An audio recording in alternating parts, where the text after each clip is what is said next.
Պարոն Արշակյան, Նիկոլ Փաշինյանը կառավարության նիստից հետո հայտարարեց, ասում է, ունեմ հաստափոր ցուցակ, որտեղ կան անձանց լայն շրջանակ, ովքեր այլ պետության շահերն են սպասարկում եւ ասում է, իրենք հələ բանը չի հասել նրան, որ արձանագրենք իրենք գործակալներ են, բայց ակնհայտ է, որ իրենք այլ պետության շահերի են սպասարկում։ Նիկոլ Փաշինյանը դա համարեց գաղտնիք եւ ներկայացրեց որպես գաղտնիքի բացահայտում, սա գաղտնիք էր իրականում, թե ոչ։ Մենք շատերին գիտենք Հայաստանի քաղաքացիների, հայկական ազգանունով մարդկանց, որոնք որ ակնհայտորեն առանց թաքնվելու հայտարարում են, որ իրենք պաշտպանում են այլ երկրի շահերը։ Մենք գիտենք, բայց շատ հնարավոր է, որ Նիկոլ Փաշինյանը իր հնարավորություններով ավելի շատերին գիտի նաև նրանց, որոնք որ այսպես ասենք թափանցիկ չեն, բացահայտ չեն անում դա, գաղտնի են անում կամ քողարկված ձևով են անում։ Մի խոսքով շատ հետաքրքիր է, ինձ հետաքրքրում է այդ ցանկը։ Ես կուզենամ այդ ցանկը տեսնել ոչ թե թերթում տպված, այլ դատախազի սանկցիայի տակ։ Այդ ցանկը ուզում եմ տեսնել քրեա իրավական համատեքստում, որոնք որ պետք է անպայման ենթարկվեն ռեպրեսիաների, հալածանքի ցանկում, այդպես ասենք։ Այս դա համարում եմ ապագա հալածանքների օրինական հալածանքների ցանկ է։ Պարոն Արշակյան, ըստ ձեզ ովքեր են այդ ցանկում։ Մենք չգիտենք։ Այդ ցանկը, որը որ Նիկոլ Փաշինյանը ունի, դեռ հրապարակված չի։ Ուրեմն չգիտենք, բայց ես գիտեմ նրանք, որոնք որ քաղաքական ուժեր կան, քաղաքական գործիչներ կան, հասարակական գործիչներ կան, որոնք որ առանց թաքնվելու ծառայում են այլ երկրների հակառակ Հայաստանի Հանրապետության շահերի, հակառակ Հայաստանի Հանրապետության քաղաքացիների շահերի։ Այդպիսի գործիչներ եւ կազմակերպություններ կան Հայաստանում բացահայտ։ Դրա համար պետք չի ԱԱՑ-ի հատուկ ջանքը կամ ներքին գործերի ջանքը։ Ես չգիտեմ, բացահայտումների կարիք չկա, իրենք ներկայանում են այդպես։ Բայց եթե դե բանը չի հասել նրան, որ իրենց գործակալ համարեն, ինչ եք դուք ուզում եք ցանկը տեսնել դատախազի սեղանին։ Հալածանքների, ես ուզում եմ նրանք հալածվեն, որովհետև եթե սպասարկում են այլ երկրի շահերը, դա նշանակում է մեր երկրի շահերից չի բխում, որ մեր քաղաքացիները սպասարկեն ուրիշ երկրի շահերը։ Դրանք մեզ համար անցանկալի են, մեղմ ասած անցանկալի են։ Ուրեմն բնական է, որ նրանք պետք է առնվազն Հայաստանի Հանրապետության տարածքում չգործեն, առնվազն, իսկ ավելի ճիշտ կլինի, որ նրանք պատժվեն, դա պատժելի է, ճիշտ այնպես, ինչպես որ պետք է խրախուսվեն հավատարիմ քաղաքացիները,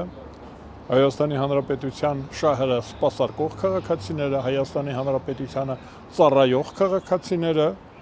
նրանք պետք է խրախուսվեն, նրանք պետք է արտոնյալ լինեն,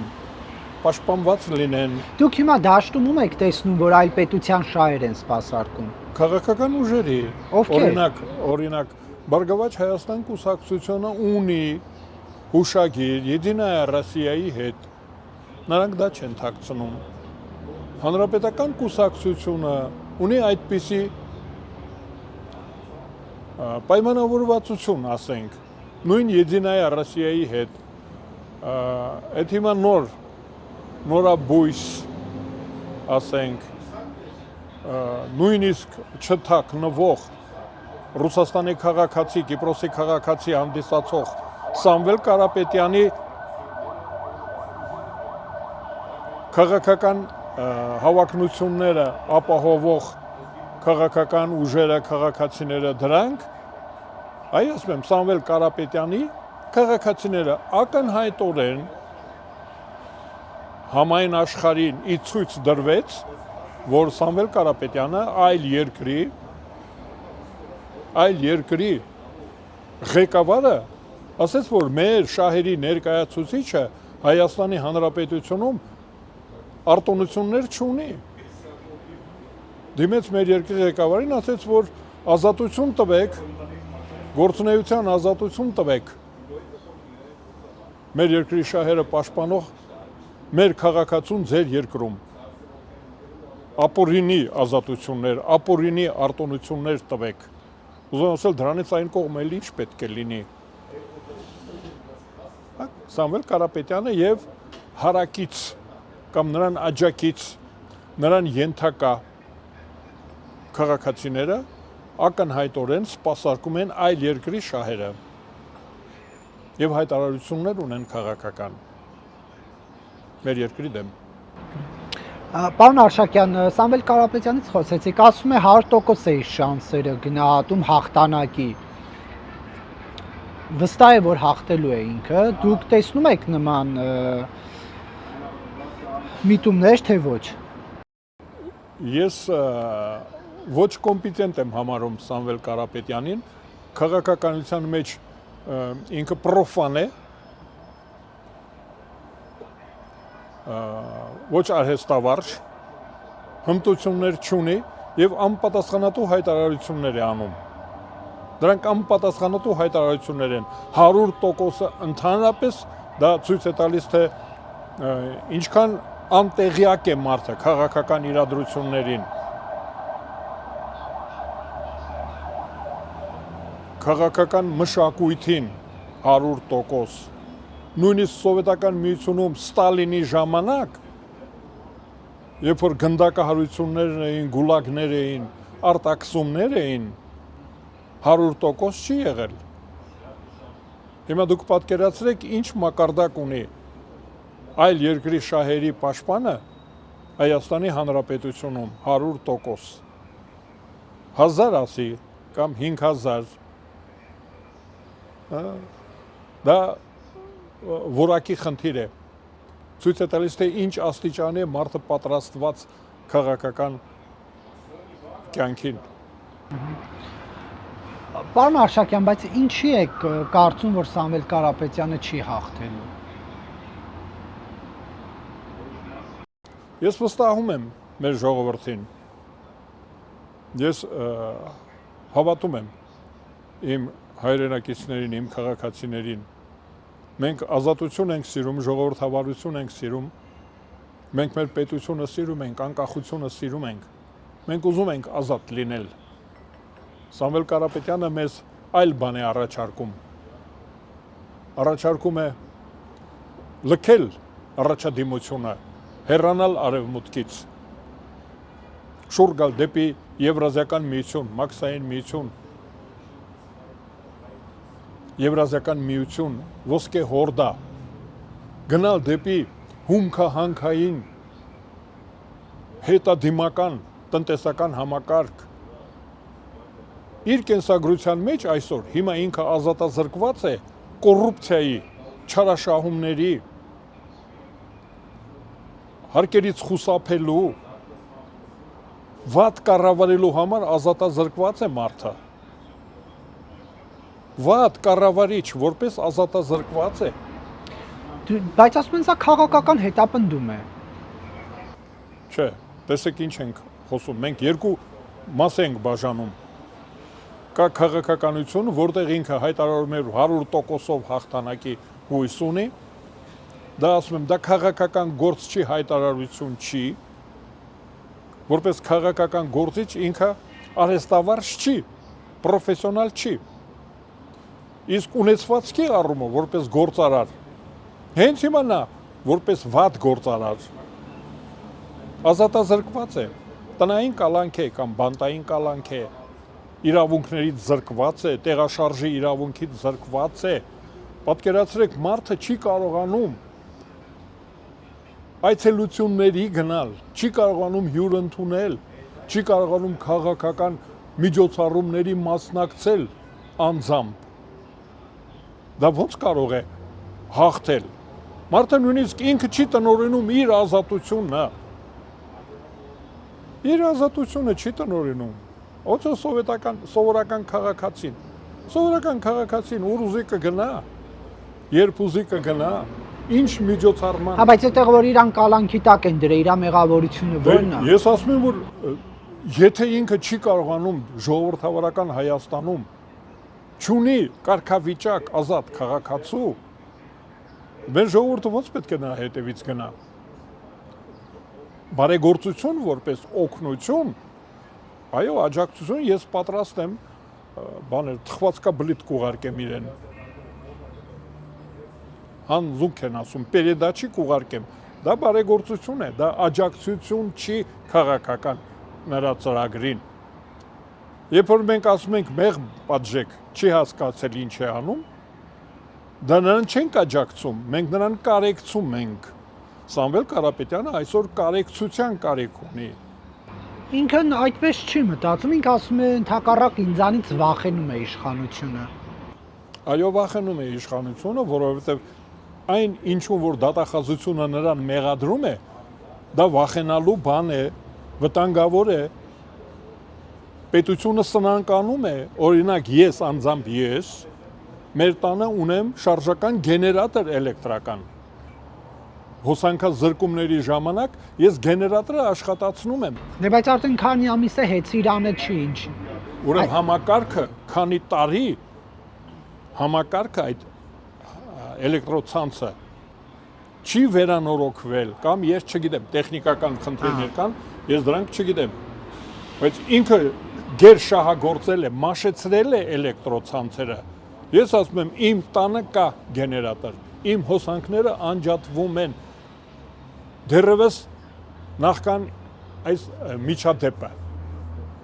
նախքան իր ազատազրկումը։ Այսինքն երբ որ ինքը ազատորեն տնօրինում էր էլեկտրոցանցերին, միևնույն է, հենց այդ ժամանակներից Հայաստանի Հանրապետության քաղաքացիները պարբերաբար հոսանքազրկվում էին։ Պարոն Արշակյան, դուք լսել եք հակակոռուպցիոն կոմիտեի ձայնագրությունները, որոնք վերագրվում են ուժեղ Հայաստանին որպես ընտրակաշառք բաժանելու դեպքեր եւ ինչ կարծիք ունեք։ Ես մտածում եմ, որ հարկավոր է շատ արագ եւ շատ խիստ պատժել, եթե դրանք պարզել եւ պատժել։ Խիստ պատժել։ Ես կարծում եմ, որ հոդվածի նախատեսված պատժի առավելագույն չափը պետք է տրվի մասնակիցներին։ Հայաստանի Հանրապետությունը, Հայաստանի Հանրապետության իշխանությունը ընդհանրապես առևտրի առարկա չի։ Քաղաքացիների քվեարկության իրավունքը վաճառքի ենթակա չի, ովքեր որ վաճառում են Հայաստանի Հանրապետության քաղաքացու քվեարկության իրավունքը, նրանք ծանր հանցագործություն են կատարում։ Ես կարծում եմ պետք է այդ քրեական հոդվածը ավելի ծանրացվի, ավելի բարդանա եւ անպայման պատժվեն մարդիկ։ Չպետք է խուսափեն պատասխանատվությունից նրանք, ովքեր որ գողանում են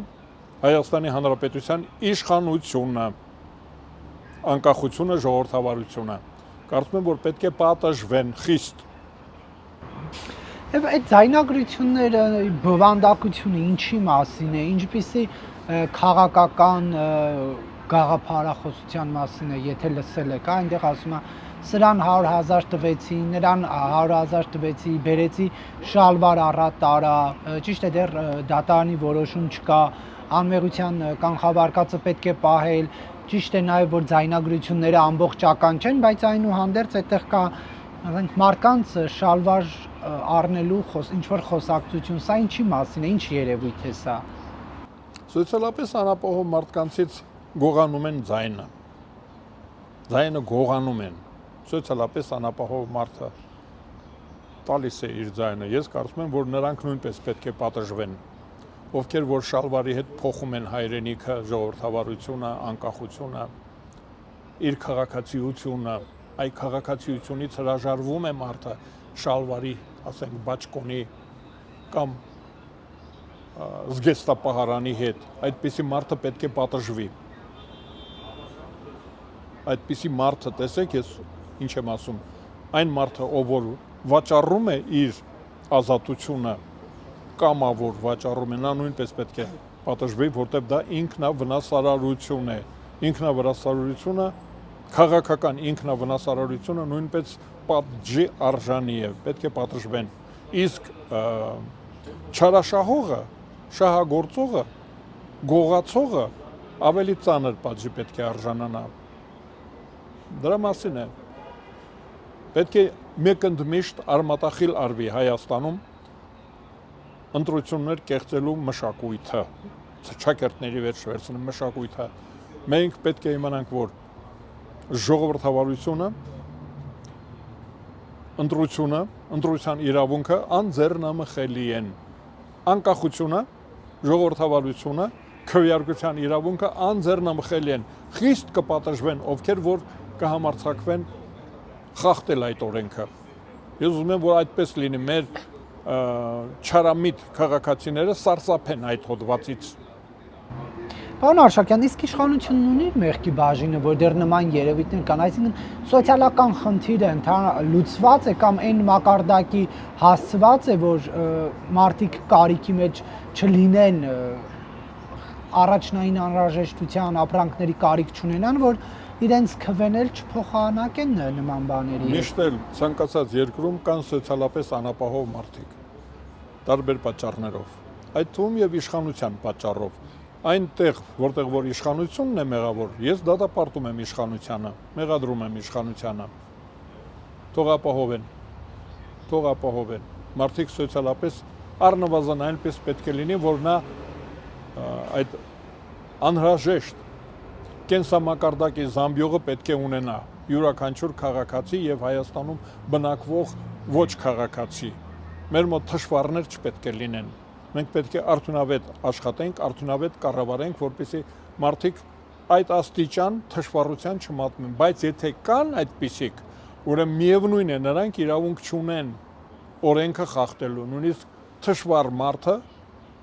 տարբեր պատճառներով, ասացի, իր մեղքով կամ պետության մեղքով ունեզրկված մարդը իրավունք չունի օրենք խախտելու, գողանալու իշխանությունը եւ վաճառելու։ Այսինքն քաղաքացին, ով որ իր ձայնը վաճառում է, նա գողանում է ժողովրդավարությունից իր ձայնի իրավունքը եւ վաճառում է ինչ որ մեկին, ինչ որ ուժի։ Ես կարծում եմ, որ իշխանությունը մեղավոր է, որ չի ապահովում անհրաժեշտ բավարար կենսամակարդակ ունեզրկված մարդկանց համար եւ անշուշտ մեղավոր է հենց այդ մարդը, որ վաճառում է։ Ոնց որ ես ասացի, դա ինքնավնասարարության նման մի բան է, քաղաքական ինքնավնասարարություն է, դա արգելված է Հայաստանում, պետք է արգելվի։ Օրենքը պետք է խիստ լինի։ Հիմա Հայաստանի քաղաքացիներին ասենց վերագրվող դատապարտելի մի նոր խոսույթ է շրջանում դրվել գործածության մեջ։ Նախկինում ասում էին հայտնի շրջանակները ստիպված են մեջ բերել նախիր, ժեղ, պիցայակեր, անկախ թե ով էր աջակցում, ամեն մի քաղաքական ուժի աջակիցներին մի անուն էր տվում։ Հիմա այս շուն ու շանգյալ ձևակերպումն է տվել եւ դա այդ խոսույթը ազգային ժողովի ամբիոնից Նիկոլ Փաշինյանն է օգտագործում, ասում է ես չեմ ուզում հավատալ, որ կան շուն ու շանգյալներ այնքան, որ կգնան եւ այդ մարդկանց քվե կտան ու բան կանեն, իրենց կբերեն խորհրդարան։ Սա ինչպես կմեկնաբանեք։ Ես նախ եւ առաջ բազմիցս, երբ դա հնարավոր է եղել, ասել եմ, որ ես դեմ եմ գրահկաբանությանը ընդհանրապես, հատկապես իշխանություն կրող մարդիկ պետք է խիստ հարգալից լինեն լեզվի մշակույթի նկատմամբ, խիստ հարգալից, եւ եթե իշխանություն ունի, առավել եւս իշխանության աղբյուրի հետ, այսինքն ժողովրդի հետ, կարծում եմ, որ տիրաժի ենթարկել, բազմացնել այդ գրեհկությունները անթույլատրելի է։ Պետք է ասենք, որ հայհոյել է, ընդհանրապես հայհոյելը գրեհկությունը դա բանահավաքների փոքր ակումբի խնդիրն է։ Նրանք պետք է ուսումնասիրեն, պարզեն, քննարկեն բանահավաքները, բանասերները, ֆակուլտետներ կան, բանասիրական, այնտեղ պետք է պարզաբան են, իսկ կենցաղում, մանավանդ հասարակական միջավայրում, հրապարակային միջավայրում ես գտնում եմ, որ պետք է հարգվի պետական լեզուն, գեղեցիկ լեզուն, հարգարժան լեզուն, Հիմա ինչու Նիկոլ Փաշինյանը չի գնում ձեր նշած ճանապարհը։ Ես դատապարտում եմ դա։ Կարծում եմ, որ ինքը պետք է օրինակ ծառայի գեղեցիկ հայերենի, ոսկեղենիկ հայերենի օրինակը ինքը պետք է լինի եւ իր ընկերները կուսակցությունում եւ իշխանությունում ինքը պետք է օրինակելի լեզու ունենա, պետք է դատապարտի անձամբ, պետք է դատապարտի այդպիսի արտահայտությունները եւ քրեականացվի դա։ Մարդուն հայոյել է, ատելություն քարոզել է նշանակում։ Դա հենց դա է։ Նիկոլ Փաշինյանի այսքան ժամանակ կիրառած այդ բառապաշարը աչքի առաջ ունենալով ինչ է կարծում ինքը կգնա այդ ճանապարհով։ Բայց ինչի՞ չի գնա։ Հիմա մենք ասում ենք, որ դա լավ բան չի։ Դե նախկինում էլ վատ բառեր օգտագործել, մինչև տեղ հասնի։ կհասնի։ Հիմա հասցնում ենք, էլ ասում ենք չի կարելի, օրինակելի լեզու, օրինակելի վարք, օրինակելի կենցաղ պետք է ունենա երկրի ղեկավարը։ Մենք նրանից օրինակ ենք վերցնում։ Նա օրինակելի ընտանիք պետք է ունենա, օրինակելու վարք ու բարք, կենցաղ։ Իսկ ինչու Սամվել Կարապետյանը չդատապարտեց իր աջակիցների այդ խոսույթը, երբ որ մարդկանց մասին Հայաստանի քաղաքացու ընտրողի իշխանություն ձևավորողի մասին շուն ու շանգյալ ձևակերպումն են օգտագործում։ Իր թիմակիցներն են, իր աջակիցներն են, փոխշահավետություն կա, գործընկերներ են։ Եթե իմ դատը դեռ չի վերջացել։ Սամվել Կարապետյանը ինձ դատի է տվել։ Պատկերացնում եք մարդու մակարդակը ազատ խոսքի համար, քննադատության համար դատի է տվել, այդ 100%-անոցն է։ 100%-անոց դատի է տվել։ Չի հասկանում ինչ է անում մարդը։ Թող մի հատ էլ սրա համար դատի տա։ Չի հասկանում։ Անհասկացող մարդը կարող է խոսքի ազատության համար Հայաստանում դատի տալ եւ անհասկացող դատավորը կարող է դա ընդունել վարույթ։ Ես կարծում եմ դատարանին, ես 3-4 անգամ դատվել եմ, ուրեմն Քոչինյանի, Անտոն Քոչինյանի ժամանակ եմ դատվել, Կարեն Դեմիրճյանի ժամանակ եմ դատվել, Ռոբերտ Քոչարյանի եւ Նիկոլ Փաշինյանի ժամանակ։ Դուք հասկանում եք, սա իշխանության թերացումն է, որ այդպիսի դատավարություն է լինում խոսքի ազատության համար։ Մարդիկ դատվում են Նիկոլ Փաշինյանի օրոք։ Այսինքն դատարանը վարույթ է ընդունում։ Բայց դուք իրեն դիվերսանտ եք անվանում։ Ինչ եմ արել։ Դիվերսանտ եք, հայկական պետության դեմ Այո, ինքն էլ է ասում։ Բայց Նիկոլ Փաշինյանն էլ է ասում։ Բայց ինո ագենտների մասին որ ասում են, հենց նույն բանն է։ Դրանք հոմանիշներ են, գնահատականն է երևույթի։ Այդ դատարանը որ ընդունել է վարույթ, ես դրանց դատի եմ տալու։ Ոնց եք ընդունել վարույթ։ Մարքսի ու Էնգելսից մեջ վերում եմ արել, մարդը դա վերագրում է ինձ։ Դա Էնգելսն ու Մարքսն են ասել։ Լենինի ասածը ես բերում եմ, մեջ բերում եմ անում։ Լենինը ասել է, որ Սամվել Կարապետյանը դիվերսիա է իրականացնում Հայաստանի դեմ։ Այդպես չի։ Սամվել Կարապետյանը դիվերսանտ է, ինքն է հայտարարում, որտեղ այլ երկրի քաղաքացի է եւ ուզում է իշխանությունը փոխել իր ձևով։ Իր ձևով իշխանությունը փոխելու իր ընկերները, որոնց ինքը հղում է անում։ Նրանք հենց հիմա քրեական հանցագործության համար դատված են, դատավճիռ ունեն։ Այդ իր ձևովը նշանակում է դատվել, օրենքը խախտել, որտեղ կա օրենքով, կա մեր ձևով։ Հիմա ես կրկնում եմ, կա օրենքով, սահմանված կարգով կազմակերպել իշխանափոխություն, կա ապօրինի իշխանափոխության ձև, դա կոչվում է մեր ձևով։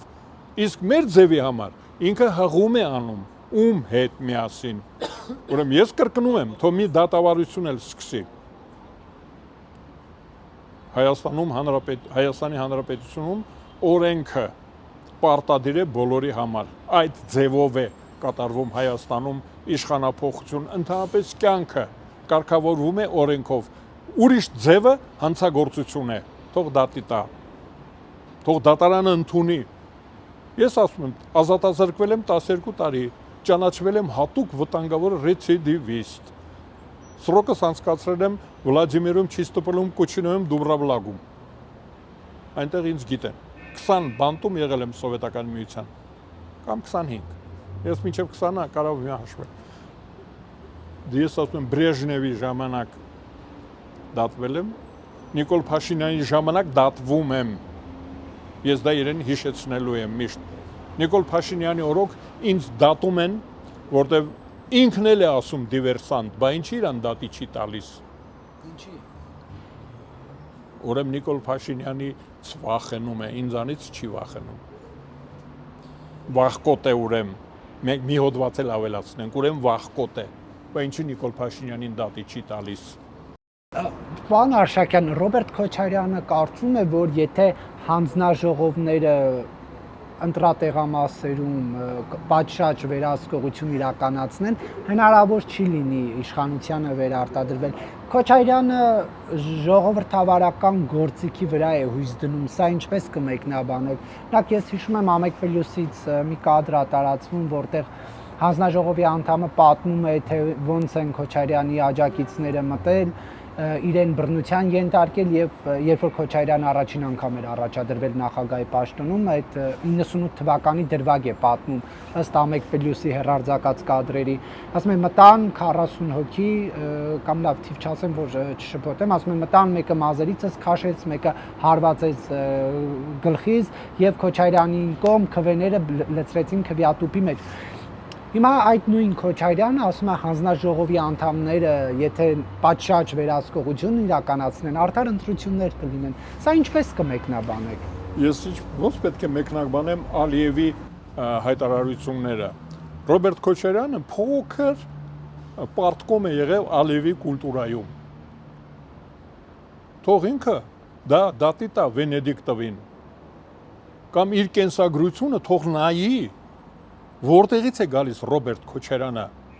Գալիս է Ալիևի կուլտուրայից, Ալիևի կուլտուրայում Ավակ Ալիևի, Հեյդար Ալիևի եւ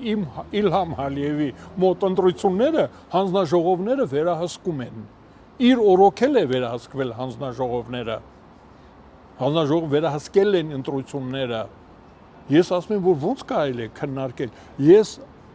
բացառիկներից մեկն եմ եղել քաղաքական իշխանությունում ՀՀՇ-ին աջակցող,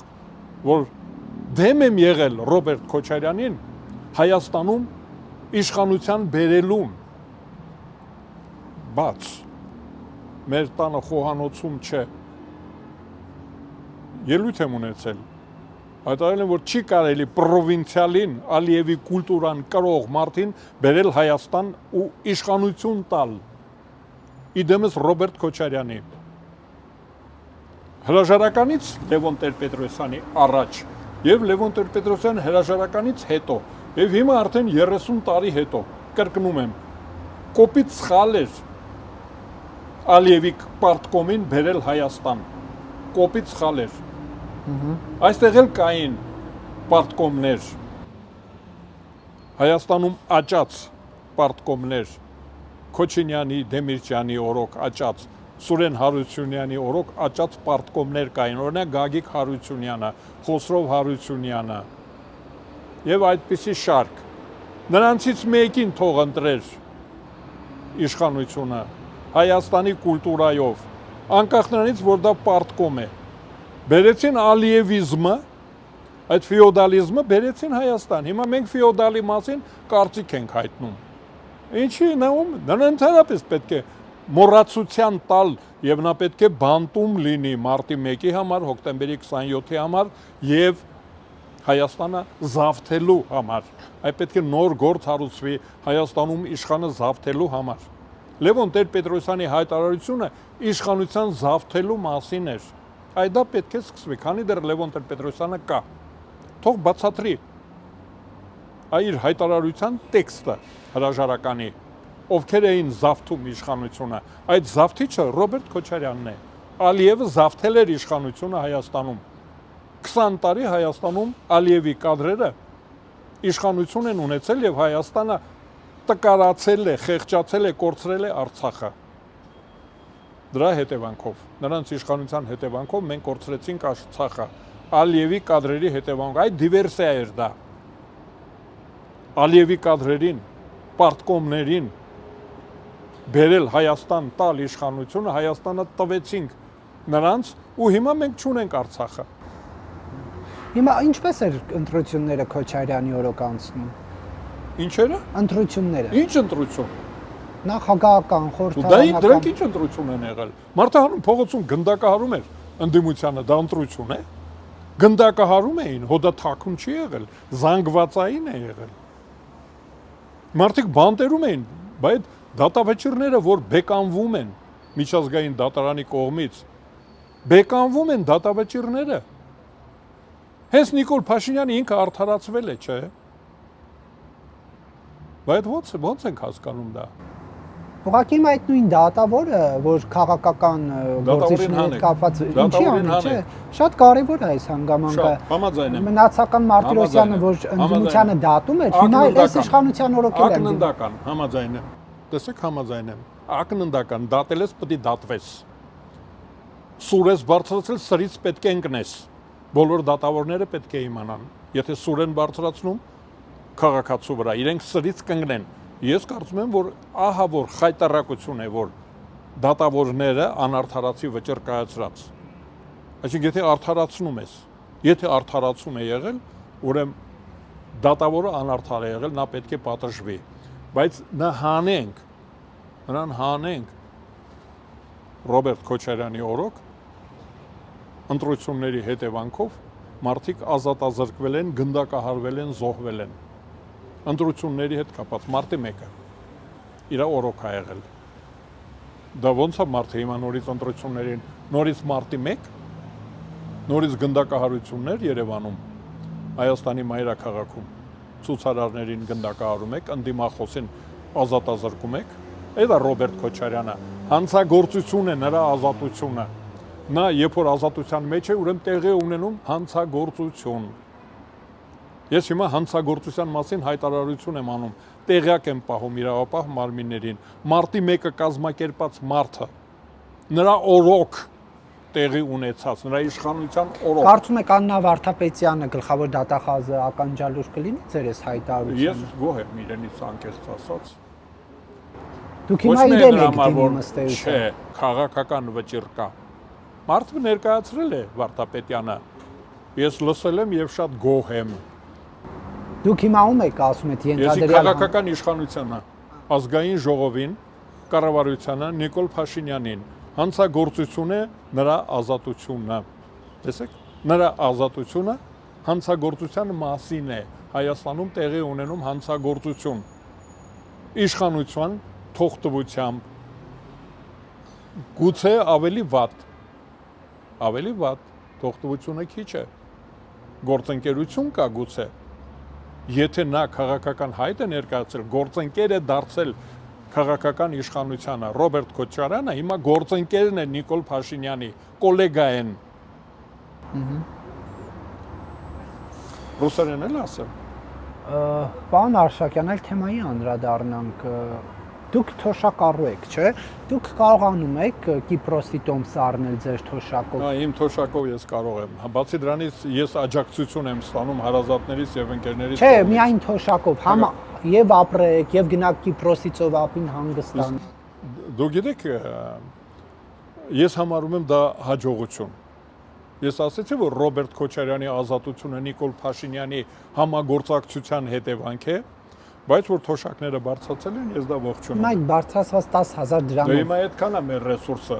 Դուք կարաք գնաք Կիպրոս հանգստանաք եւ հետ գաք։ Հետս էլ երիտասարդ շիկահեր կին տանեմ բերեմ։ Իմ տարիքում կարելի է այդպես ասել։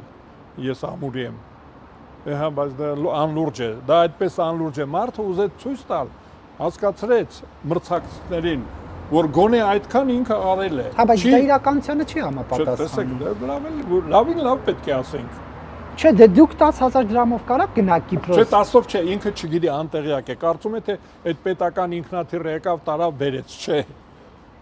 Բայց նույնիսկ դա կարելի է անել։ Այ դա գրոտեսկ է մի քիչ, այդ $9 է, $8, $900 դրամ։ 2.5 $2.5 չէ։ 900 դրամ։ Չէ։ Հա, գնամ, բայց գրպանոց մի 200 ինչքան մի մի քանի հազար եվրո պետք է լինի գրպանումս։ Եթե ես գրպանումս ունեմ, թույլատրելի ինչքան է տանել բերելը։ Ես երկար ժամանակ արտասահմանում չեմ եղել Ռոբերտ Քոչարյանի դատավճռի պատճառով արգելված է։ Ես ծանր հանցագործ եմ։ Իմ վրայից դեռ համված չի ռեցիդիվիստը սովետական միության 1974 թվականի դատավճռը դեռ կախված է իմ ուսերից, վզից։ Պատկերացնում եք, ես դեռ արդարացված չեմ։ Եվրոպայի համար ես համարում եմ ծանր հանցագործ, պետական։ Այսինքն ես չեմ գնում արտասահման։ Չեմ ուզում բախտս փորձել։ Եթե նույնիսկ 500 եվրո իմ գրպանում լինի, ես ես հասկացել եմ 2 եվրոյով է ասում, եթե 2000 եվրո գրպանս լինի, 2 եվրոյով եւ ստոմս կառնեմ կգնամ Կիպրոս։ Թոշակառում կարող է գրպանում։ Ես ձեզ ասում եմ, եթե իմ հարազատները ինձ տալիս են 2000 եվրո, բայց 2000-ը քիչ է։ Ես գնում եմ, ուրեմն պետք է նորմալ է։ Նորմալ է, չէ, ձեր համար նորմալ է, ինձ քիչ է։ Ես հարմարավետություն եմ սիրում։ Վերջն։ Թոշակով դա հնարավոր չի այսինքն։ Ոնց իհարկե չէ։ Թոշակով միայն կարող ես գնալ։ Թոշակով կարելի է այստեղ լույսի ու գազի փողը մուծել ձմեռը չմրցելու համար։ Իմ թոշակը հերիքում է։ Բայց մնացած ծախսերը անում են իմ հարազատները։ Այսինքն Չի կարելի, ոնց կարելի է այդ թոշակի մասին։ Իրականությունից կտրված է Նիկոլ Փաշինյանը։ Չէ, դա քարոզչություն է ընտրությունների, այսինքն նրանց քարոզչություն է։ Չէ, կեղծ չի։ Ասում է ձեր համեմատ ես լավն եմ, մենք ասում ենք այո։ Նիկոլ Փաշինյանը Ռոբերտ Քոչարյանի համեմատ շատ լավն է։ Ճիշտ է, առայժմ ակրանիկները բոքսում են, դեռ զենքով չեն գնդակահարում։ Համեմատության մեջ է։ Դեռ չեն սպանում։ Համեմատության մեջ։ Փաշինյանի կուկուները դեռ չեն սպանում։ Թիկնապահները մարդ չեն սպանում։ Դրանով է։ Թոշակները ավելանում են։ Թոշակներով կարելի է։ Բայց եկեղեցում բոքսում են, չէ՞։ Պարտադիր է դա։ Ես պատկերացնում, ես ձեզ ասեմ, իշխանության վրա լրագրողի վրա ձեռք բարձրացնողը պետք է խիստ պատժվի։ Բայց Նիկոլ լրագրողի վրա ոչ մեկ ձեռք չի բարձրացրել։ Ձեզ եթե որևէ մեկը համարձակվի նեղացնել, պետք է խիստ պատժվի։ Ես կարծում եմ, որ ձեռք կարելի է բարձրացնել հանցագործի վրա։ Եթե կանխարգելող միջոց է, օրենքով սահմանված ձևով, թույլատրված ձևով չքաշքշել զուգարանում սպանել, ոնց որ Ռոբերտ Քոչարյանի օրոք էր, բայց անպայման պետք է իշխանություն կրող մարդը դա Նիկոլ Փաշինյանը չի, դա իշխանությունն է, իշխանությունը անձեռնամխելի է, ձեռք տալ չի կարելի, անձեռնամխելի։ Բայց այդ տղայի ձեռքը չէր կպել Նիկոլ Փաշինյանին։ Սպառնալիքը պետք է չպետք է անպայման Կալաշնիկովով մտնի գնդակահարի ազգային ժողովում։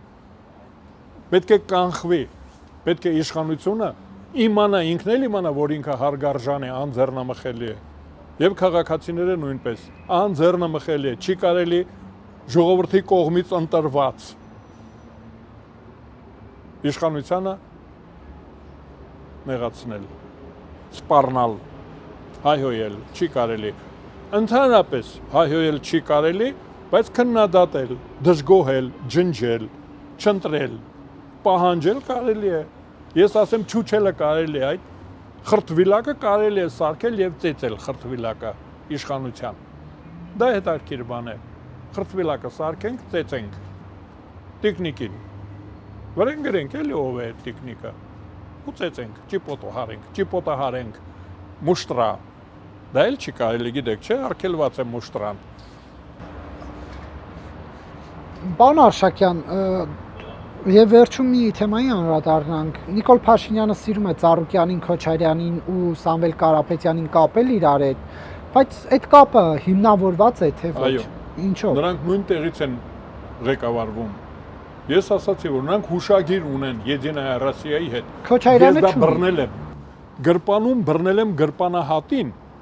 Ես դա եմ ձեզ ասում։ Նրանք կարող է այլ բաներ են անում, այլ հանցագործություններ, այլ կապեր ունենք, բայց թաթը բռնել ենք Եդինայա Ռոսիայի թաթը, արչա չէ Եդինայա Ռոսիան։ Արչի թաթը մենք բռնել ենք մեր գրպանում։ Այդ երրյակը Հայաստանի Հանրապետություն գրպանում են, բռնել ենք թաթը։ Ես դրա համար ասում եմ այո, ճիշտ է ասում։ Նրանք նույն ծրագրի տակ են, նույն պրոյեկտն են, ղեկավարում են նույն տեղից, ասում են մրցեք, իրար հայհոյեք, իրար քաշքշեք։ Նույն տեղից հանում ասում են դուք աչեք, այդ մյուսները ձախ են, դուք կարմիր գույնի եք, դուք կապույտ գույնի։ Հարվածեք իրար, մրցակցեք, խանգարեք, այսինքն այնտեղից ասում են, սրանք էլ ասում են ճիշտ այդպես ու անում են, իրենք դա հայտարարում են։ Ես իրենց հայտարարություններն եմ հիմք ընդունում։ Ով է հաստատել, որ իրանց ընդեղից հրահանգ են տվել, իրանք է կատարում են։ Ով է ուղիղ Բայց ով ասել որ զանգ են տալի։ հրահանգ ով է տվել։ Ով է ասել նման բան։ Իրենք են ասում։ Սամվել Կարապետյանն ասել այն Ռուսաստանը։ Չէ, Սամվել Կարապետյանին ամենաբարձր մակարդակով ասեցին։ Ասեց մեր մարդն է։ Դե որի ոնց ասեն։ Ասեց այդ մեր մարդն է, մեր ոնց է կոչվում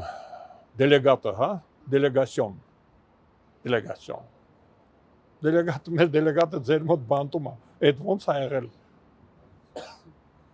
Դրանից են կողմ, իսկ որ միասին են ասում են բռնած թաթը, որ Եդինայա Ռոսիայի հետ համագործակցում են, կամ այլ մեկի հետ, կամ իրենց ծրագիրը, միութենական պետության, ընդհանուր պետության ծրագիրը, Եվրազիական միության, Մաքսային միության, գույք պարտքի դիմաց, բայց գույքը տալիս է մարդը ձրի 100 միլիոն դոլարով Հայաստանը տալիս է։ Բայց այսինքն էլ ոնց է ապացուցի, որ ինքը նրանց շահերի ներկայացուցիչն է, ու դուք էլ ինձ որտեղից եք ղեկավարվում։ Ում որ տվել է գույքը։ Присягнул, ում որ երթվել է։ Նրանց կողմից էլ ղեկավարվում են։ Նիկոլը ճիշտ է այդ դեպքում։ Իսկ Նիկոլ Փաշինյանը չկա այդ խաղի մեջ, որ Ոնց չկա, ինքն էլ ասում է ես էլ հերթով եմ։ Ասում է բալանսավորված է, չէ՞, հավասարակշռված է։ Այդ արդեն ասում է որ ինքն էլ այո, բայց նաև ասում է որ ոչ։ Նրանց հետ համեմատած պետք է նրանց հետ համեմատենք։ Տիգրան Մեծի հետ ոչ ենք համեմատել կամ Լևոն Մեծագործի։ Այդ չենք համեմատում։ Մենք համեմատում ենք Նիկոլ Փաշինյանին Ռոբերտ Քոչարյանի հետ։ Ինքն էլ է սիրում այդ համեմատությունը։ Բադրամար աճեցնում է, չէ՞, բանտում չի։ Բադրամար է աճեցնում։ Այն մյուսն է, այն երկուսին էլ աճեցրել է, բերել է, մարգինալացրել է դեմոկրատական ուժերին։ Անկախական ուժերին մարգինալացրել է Նիկոլ Փաշինյանը, աճեցրել, աճեցրել է օլիգարխներին ու ասում է համեմատեք, ինձ եք ուզում թե Ռոբերտին։ Մեր առաջ հարց է դրած, ում եք ուզում։ Շնորհակալություն, պարոն Արշակյան։ Շնորհակալ եմ հրավերի համար։